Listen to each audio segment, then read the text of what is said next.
శుక్లాంబరధరం విష్ణుం శశివర్ణం చతుర్భుజం ప్రసన్నవదనం ధ్యాయే సర్వవిఘ్నోపశాంతయే.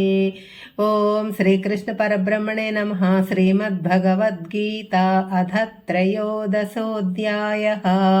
క్షేత్రజ్ఞ విభాగయోగః. 27వ శ్లోకం.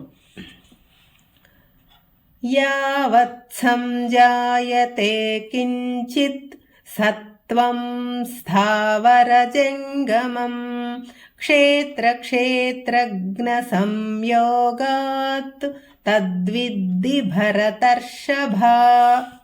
అర్జున, ఈ ప్రకృతిలో ఎన్నో జీవరాశులు, పదార్థములు, కనిపించేవి, కనిపించనివి, కదిలేవి, కదలనివి అనేకములైనవి ఉన్నాయి. అవి అన్నీ కూడా ప్రకృతి పురుషులు అంటే క్షేత్రముల సంగమంతో పుడుతున్నాయి. ఈ ప్రపంచంలో మనకు కనపడని, కదలని అన్ని జీవరాశులు, పదార్థములు అన్నీ కూడా ప్రకృతి పురుషుల సంగమంతోనే ఏర్పడ్డాయి. ప్రకృతి జడము అయితే పురుషుడు చైతన్యం. దీనినే అర్ధనారీశ్వర తత్వము అని మనం అంటాం. శివుడు పురుషుడు, పార్వతి ప్రకృతి. అందుకే ఆమెను పర్వతరాజపుత్రి అని అన్నారు. అలాగే విష్ణు పురుషుడైతే లక్ష్మీదేవి ప్రకృతి. ఆమె కూడా సముద్రంలో నుంచి పుట్టింది.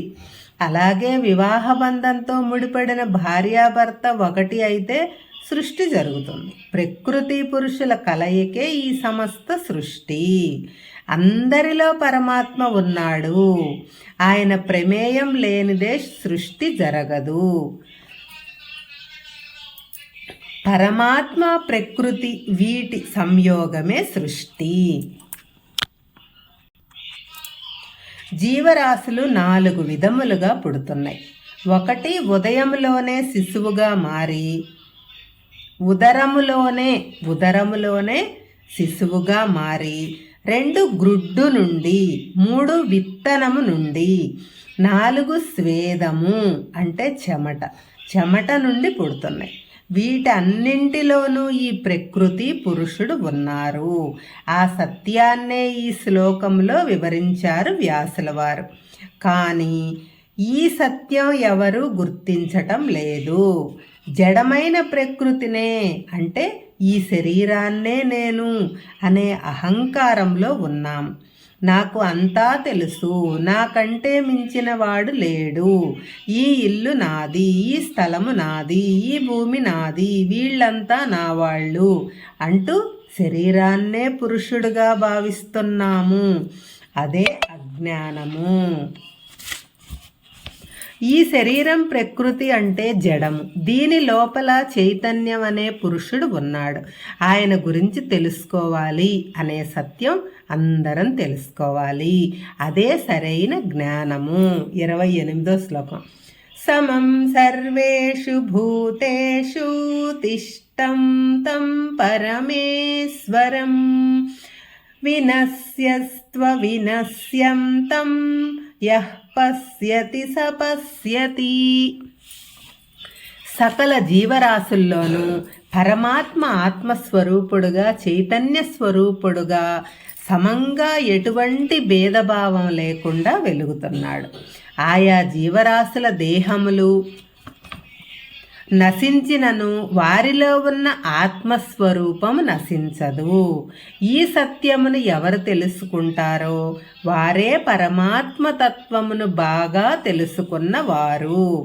కాబట్టి అన్ని జీవరాశులను సమంగా చూడవలసిన, ఆదరించవలసిన బాధ్యత మనది.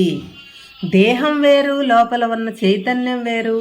దేహం నశించినా అందులో ఉన్న చైతన్యం నశించదు. ఈ సత్యం తెలుసుకున్నవాడు ఈ ప్రకృతిని దాని స్వస్వరూపంతో చూడగలడు. లేకపోతే మాయలో పడిపోయి కనిపించేవన్నీ నిజాలనుకొని వాటి వెంట పరిగెడుతుంటాడు. సుఖదుఖాలకు లోనవుతాడు. ఈ శ్లోకంలో వినస్తస్య వినస్తం అని వాడారు. అంటే ఈ దేహము నశించినను లోపల ఉన్న చైతన్యం నశించదు. అంటే కనిపించే ఈ ప్రకృతి అందరిలోని వస్తువులు, వాటిలో ఒకటైన శరీరము నశించేదే, మార్పు చెందేదే. ఏది శాశ్వతం కాదు. లోపల ఉన్న ఆత్మ ఒక్కటే శాశ్వతం. అది నశించదు, మార్పు చెందదు. పైగా సమం తిష్టంతి అంటే సమంగా ఏ విధమైన భేదభావం లేకుండా అందరిలోనూ తిష్ట వేసుకుని ఉన్నాడు. ఎవరు అంటే పరమేశ్వరం, అంటే పరమాత్మ విశ్వ చైతన్యము. ప్రతివాడు ఈ విషయం తెలుసుకోవాలి. అటువంటి వాడే ప్రకృతిని దాని అసలైన రూపంలో చూడగలడు. ఆ సత్యాన్ని చూడటానికి మామూలు కళ్ళ చాలవండి, జ్ఞాననేత్రం కావాలి. కాబట్టి మనం అందరం జ్ఞానం సంపాదించి జ్ఞాననేత్రంలో ఈ ప్రకృతి అసలు స్వరూపాన్ని చూడగలగాలి. ఆ జ్ఞాననేత్రం లేని నాడు ప్రతివాడు తన కళ్ళతో ప్రకృతిని తన ఇష్టం వచ్చినట్టు చూస్తాడు. ఇష్టమైనది ఇష్టంగా, ఇష్టం లేనిది అయిష్టంగా చూస్తాడు.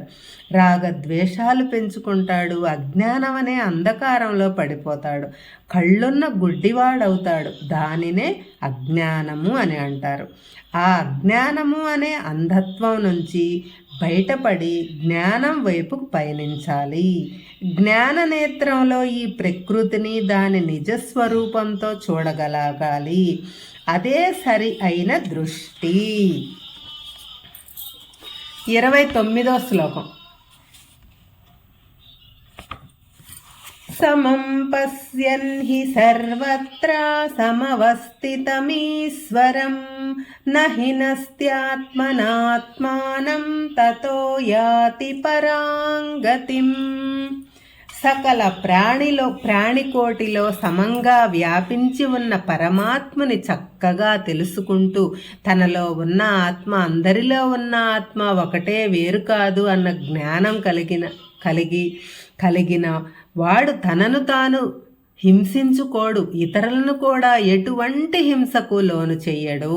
అతడే పరమగతిని పొందుతాడు. మనం పరమాత్మను ఈ లోకంలో సర్వత్రా అంటే అంతటా సమం అంటే సమంగా పశ్యంతి చూడగలగాలి. అంటే పరమాత్మ అన్ని జీవరాశుల్లోనూ సమంగా నిండి ఉన్నాడు. ఒకరిలో ఎక్కువ, ఒకరిలో తక్కువ లేడు. రాజులోను, బంటులోను, ధనికుడిలోను, పేదవాడిలోనూ సమంగా ఉన్నాడు. సర్వత్రా అంటే అన్ని జీవరాశులు, అన్ని పదార్థములు, మనం చేసే అన్ని పనులలో కూడా పరమాత్మ చైతన్య స్వరూపంగా ఉన్నాడు. ఈ విషయం తెలియని మానవులు ఎదుటివారిని మానసికంగా, శారీరకంగా హింసిస్తున్నారు, అవమానిస్తున్నారు, చంపుతున్నారు. తద్వారా తాను బాధలు పడుతున్నాడు, సుఖదుఖాలు, మానావమానాలు అనుభవిస్తున్నాడు. అంటే తనలో ఉన్న ఆత్మను హింసించుకుంటూ ఎదుటివారిలో ఉన్న ఆత్మను కూడా హింసిస్తున్నాడు. లౌకికంగా చూస్తే హత్యలు చేసిన వాళ్ళు జైలుకి వెళ్తున్నారు. చిన్న చిన్న కారణాలకు ఆత్మహత్య చేసుకొని తనను తాను చంపుకుంటున్నారు. భార్యను చంపి తాను కూడా ఆత్మహత్య చేసుకున్న వారిని ఎంతో మందిని చూస్తున్నాం. ఎందుకు చంపుతున్నాడో, ఎందుకు చస్తున్నాడో వాడికే తెలియదు. మరి కొంతమంది కట్నం కొరకు కోడళ్ళను చంపి జైలు పోయి అవమానాలు పాలై శిక్షలు తప్పించుకోవడానికి ఉన్న ఆస్తులను అమ్ముకుంటున్నారు. అంటే ఇతరులను హింసించి తమను తాము కూడా హింసించుకుంటున్నారు. అదే అజ్ఞానము. ఆ అజ్ఞానంలో నుంచి బయటపడాలంటే అందరిలో ఉన్న ఆత్మస్వరూపం ఒకటే అని తెలుసుకోవాలి. అదే జ్ఞానము. దానిని ఆచరణలో పెట్టడమే విజ్ఞానము. ఆధ్యాత్మికంగా చూస్తే ఎవరైతే తనలోనే ఉన్న ఆత్మస్వరూపాన్ని గురించి తెలుసుకోలేడో వాడి ఆత్మను వాడే హింసించుకున్నట్టే.